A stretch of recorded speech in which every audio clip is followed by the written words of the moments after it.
এক মহিলা একটা অজগর সাপ পুষত। সাপটাকে সে অসম্ভব ভালোবাসত। অজগরটা লম্বায় 4 মিটার এবং দেখতে বেশ স্বাস্থ্যবান ছিল। একদিন হঠাৎ তার আদরের অজগর খাওয়া দাওয়া বন্ধ করে দিল। কয়েক সপ্তাহ চলে গেল, কিন্তু সাপ কিছুই খায় না।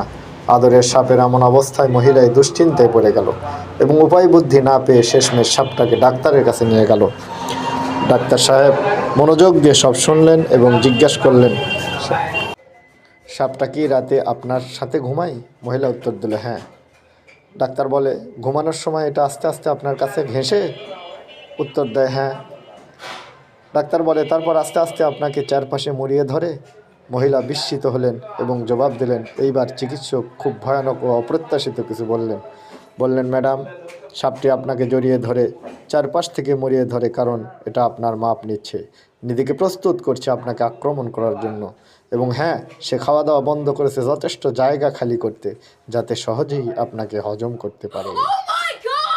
এখানে শিক্ষণীয় বিষয় হলো, আপনার চারপাশে হয়তো এমন অনেকেই আছে যাদের আপনি কাছের মানুষ ভাবেন, যাদের দেখে মনে হয় আপনাকে তারা অসম্ভব ভালোবাসে।